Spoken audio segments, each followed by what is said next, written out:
Start करें। अभी हम लोग है रजिस्ट्रेशन टॉपिक पे। रजिस्ट्रेशन क्यों किया जाता है? To identify the tax payer to claim ITC. GST में कोई सेंट्रलाइज रजिस्ट्रेशन है क्या? नहीं, स्टेट के हिसाब से रजिस्ट्रेशन है, बट टैक्स के हिसाब से अलग अलग है क्या? सी में अलग रजिस्ट्रेशन है, एस में अलग नहीं, एक ही स्टेट में एक सफिशिएंट है, एक से ज़्यादा लेना है तो वो भी अलाउड है, बट टैक्सेस एक के अंदर में ही पे करोगे आप सारे। सिंपल। टैक्सेबल पर्सन मतलब a person who is liable to pay the tax, मतलब a person who is registered और who is liable to register. बराबर? यस। फिर सेक्शंस है, हो सकता है कुछ सेक्शन अपन इधर ही कर दे, करें ऐसे। Section 22 persons liable for registration बोलता है। Section 24 compulsory registration in certain cases. तो 22 24 देखते हैं पहले। 22(1) में लिमिट आ गई, जैसे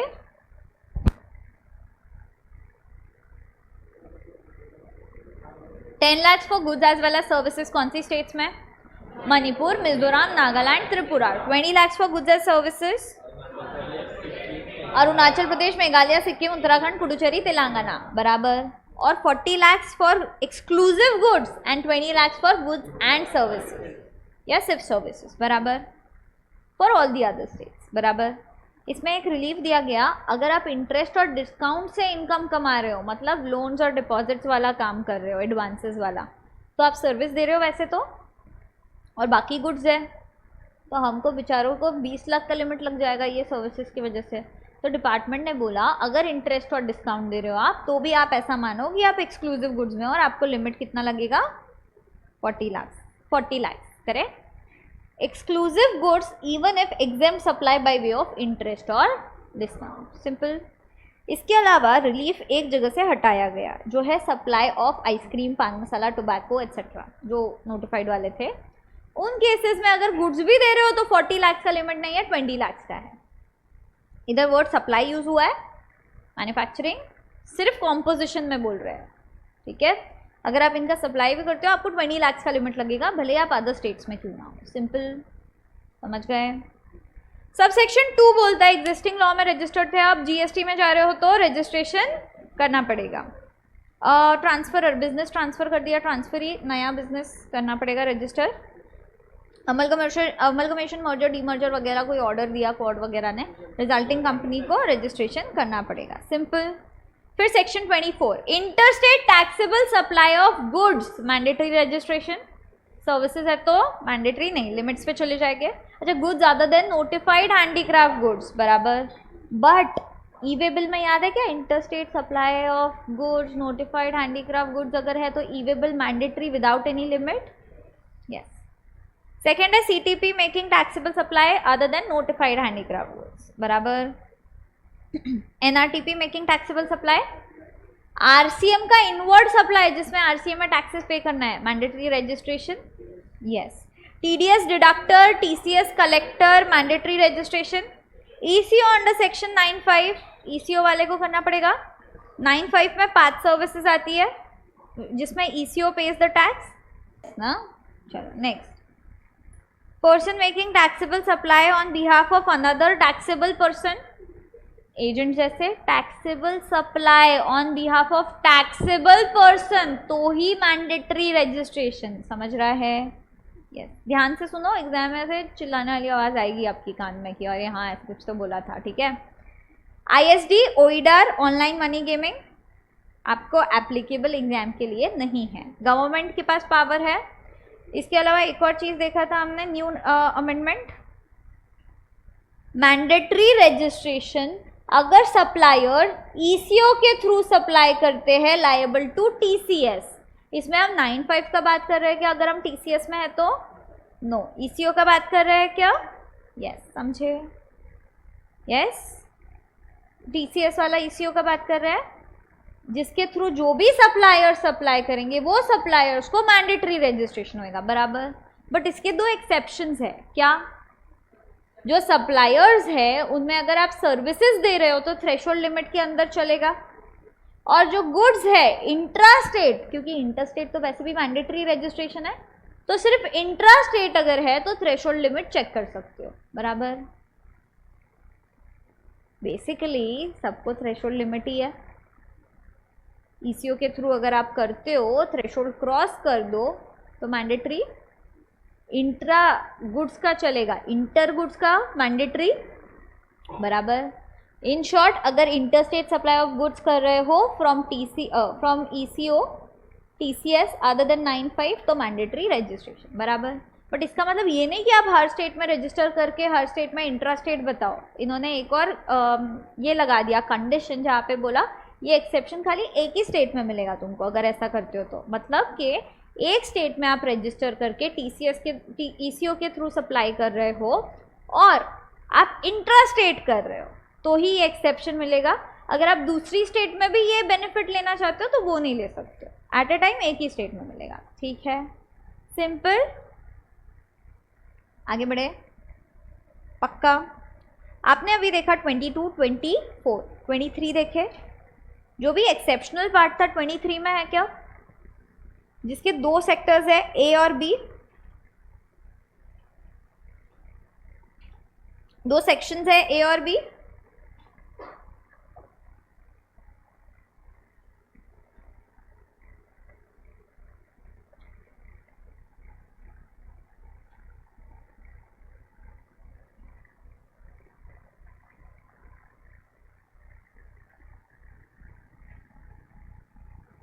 persons not liable for registration, बराबर।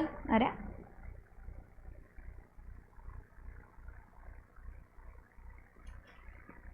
होली एग्जाम सप्लाई कर रहे हो without any limit, you are not liable to register, correct. Next is agriculturist, बराबर। आइदर इंडिविजुअल और HUF, own labour, family labour या पेड लेबर, चलेगा। Specified category exempted persons making only RCM outward supplies. Inward को तो हमने mandatory बोला, outward को हमने बोला नहीं भी किया तो चलेगा। इसमें एक्सेप्शन आया metal scrap amendment. Metal scrap का अगर आप आउटवर्ड सप्लाई कर रहे हो फिर भी आपको रजिस्ट्रेशन करना पड़ेगा थ्रेशोल्ड के आसपास, ठीक है। सेम चीज, inter state taxable supply up to 20 lakhs of services notified handicraft goods, 10 lakhs for Manipur, Mizoram, Nagaland, Tripura. उधर हमने बोला था inter state supply of services चलेगा, inter state supply of goods mandatory other than notified handicraft goods. इधर पे other than notified की जगह notified handicraft goods के एक्सेप्शन में आ गया। Yes, CTP making inter state notified handicraft goods का supply up to 20 lakhs। Intrastate supplies of goods through ECO turnover within the threshold, उधर जो एक्सेप्शन था इधर आ गया। Person making supply of services whether intra और inter through ECO TCS turnover within the threshold limit, simple. 22 done, 23 done, 24 done, 25 देखिए।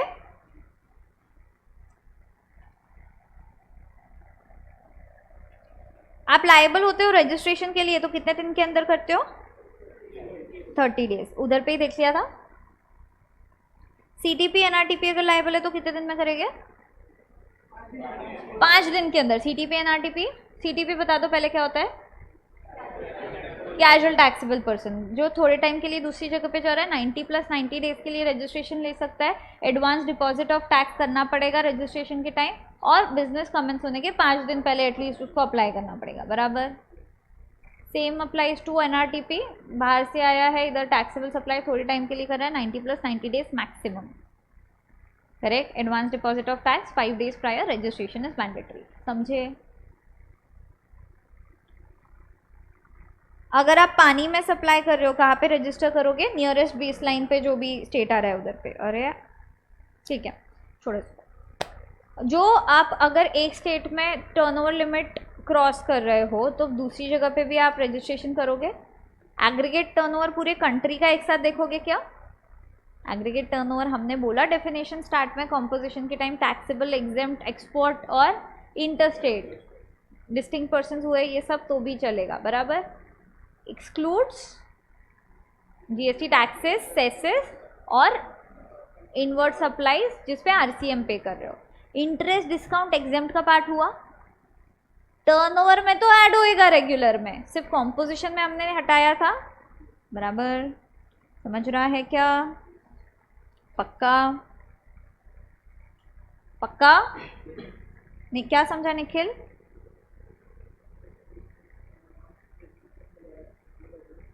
Turnover का part बनेगा रेगुलर स्कीम में, कॉम्पोजिशन में बनेगा क्या?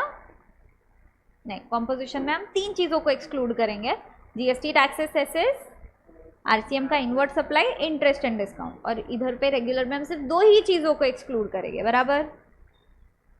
नेक्स्ट पार्ट देखिए,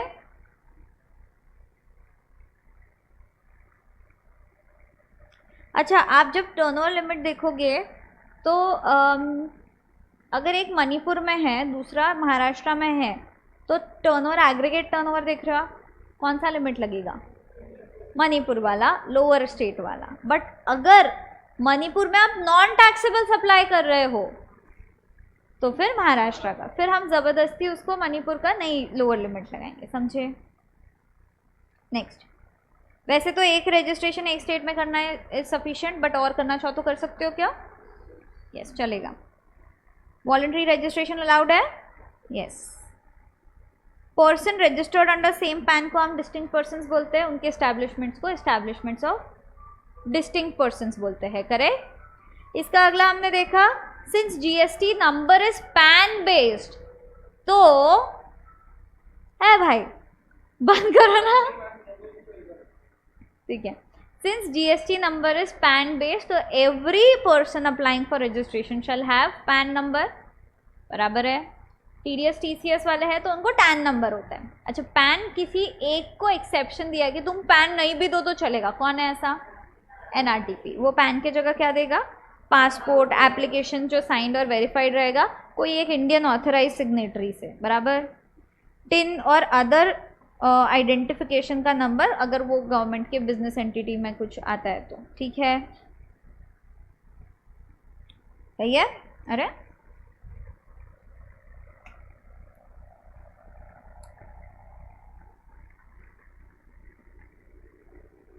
नेक्स्ट पार्ट 25(8), ये क्या बोलते हैं? अगर कोई पर्सन लायबल टू रजिस्टर है बट रजिस्ट्रेशन नहीं किया, क्या पीओ के पास पावर है टेम्परेरी रजिस्ट्रेशन करने का? यस।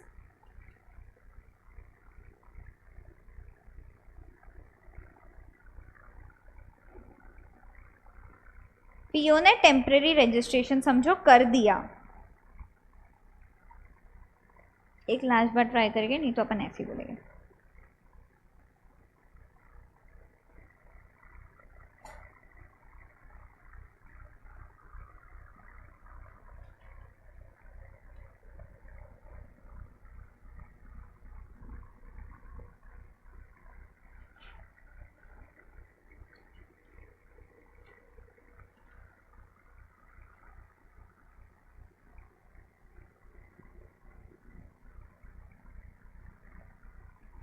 अगर पीओ ने टेम्परेरी रजिस्ट्रेशन कर दिया तो आपको या तो 90 डेज के अंदर अंदर परमानेंट के लिए अप्लाई कर दो, या तो अपील करो हायर कोर्ट के पास, ठीक है।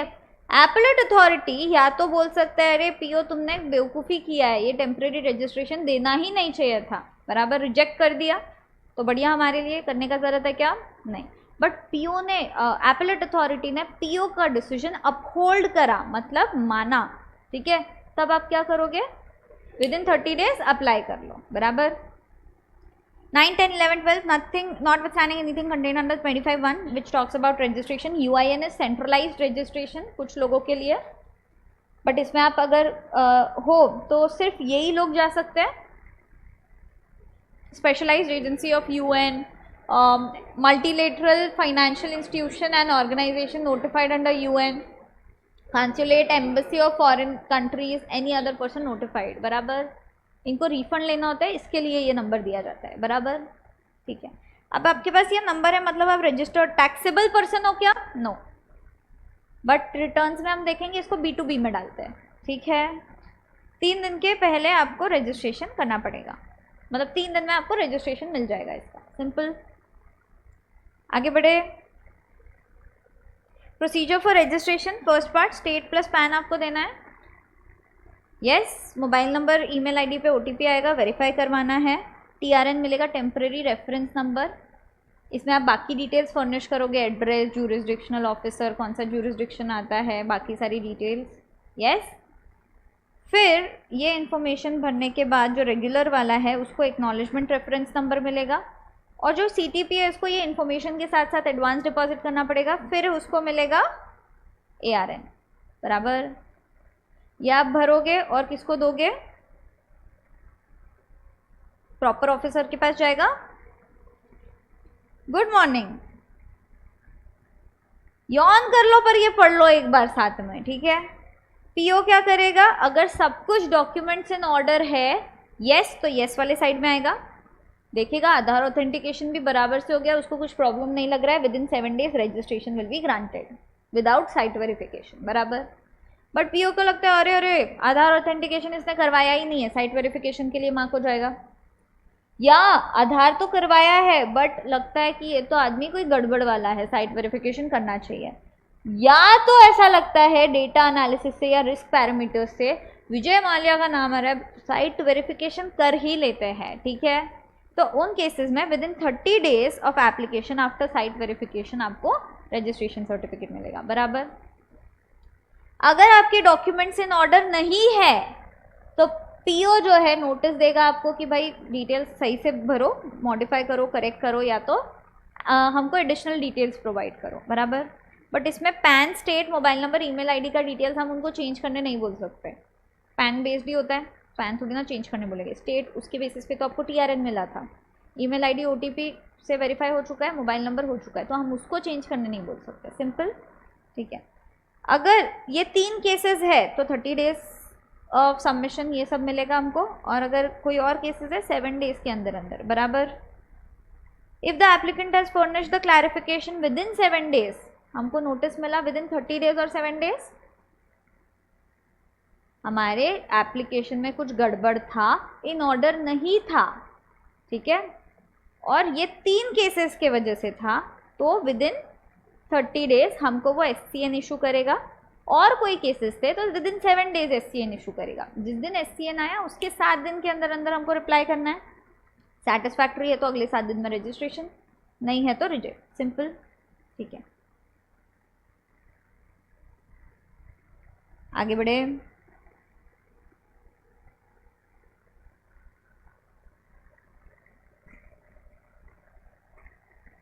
आधार ऑथेंटिकेशन इज मैंडेटरी, लिंक पे जाना पड़ता है, क्लिक करना पड़ता है, OTP आता है, डालना पड़ता है, करेक्ट, वैलिडेट हो गया तो बढ़िया। कुछ लोगों को आधार ऑथेंटिकेशन का ज़रूरत नहीं है, और जो ऑलरेडी रजिस्टर्ड है उनको भी करना पड़ता है, उनका जो मेन इंसान है वो करेगा।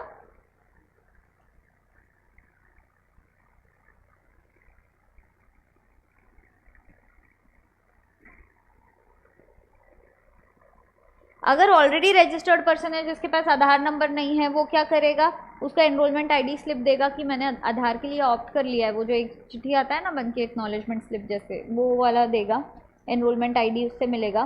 बैंक पासबुक या और है बैंक पासबुक या ID प्रूफ देगा कोई अपना, जैसे voter ID, passport, driving licence, simple, Aadhaar का सब्सटीट्यूट, ऑलरेडी रजिस्टर्ड है तो एनरोलमेंट स्लिप या ID प्रूफ, नहीं enrolment slip and ID proof. ID proof में either voter ID, bank passbook, voter ID हो गया ना, ड्राइविंग लाइसेंस, और वो क्या है, पासपोर्ट, बराबर। पैन नहीं, क्योंकि पैन पे एड्रेस नहीं होता है, बराबर। आधार ऑथेंटिकेशन का किसको ज़रूरत नहीं है? अगर कोई सिटीजन नहीं है इंडिया का, उसको डिपार्टमेंट और इस्टेब्लिशमेंट ऑफ स्टेट गवर्नमेंट या central government, local authority, statutory body, PSU, और जिसके पास UIN है उनको, सिंपल, ठीक है। 25 सेक्शन डन। 26 C में रजिस्टर्ड और S में डीम रजिस्ट्रेशन, C में कैंसिलेशन, S में डीम कैंसिलेशन, 26 डन। 27 भी हो गया क्या हम लोग का, CTP NRTP, यस। ये क्या है, GSTIN का फॉर्मेट, पहले 2 स्टेट कोड, फिर 10 डिजिट का पैन का नंबर, फिर 2 एंटिटी कोड और चेकसम, लास्ट के 3 तो रैंडम होते हैं, पहले 2 स्टेट, 10 ये 15 डिजिट का कोड है।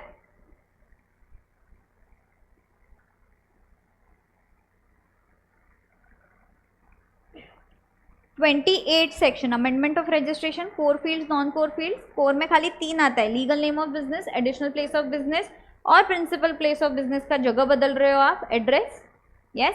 Addition deletion of key managerial person, key person बराबर addition deletion retirement. Mukesh Ambani Reliance से जा रहा है, बड़ा बात है छोटा बात है? बहुत बड़ा बात है। मुकेश अब रिलायंस में एक एम्प्लॉई है वो छोड़ के जा रहा है, बड़ा बात है छोटा बात है? छोटा बात। तो जो बड़े इंसान छोड़ के जाएंगे तब चेंज करना है हमको, तब कोर फील्ड हो गया। जब additional place of business principal place of business address हो रहा है तब चेंज करना है, मतलब तब अमेंड कोर फील्ड में होएगा। और एक लीगल नेम बदल रहा है, रिलायंस इंडस्ट्रीज लिमिटेड का नाम बदल रहा है, जीएसटी इंडस्ट्रीज लिमिटेड कर दिया, बहुत बड़ा चेंज है।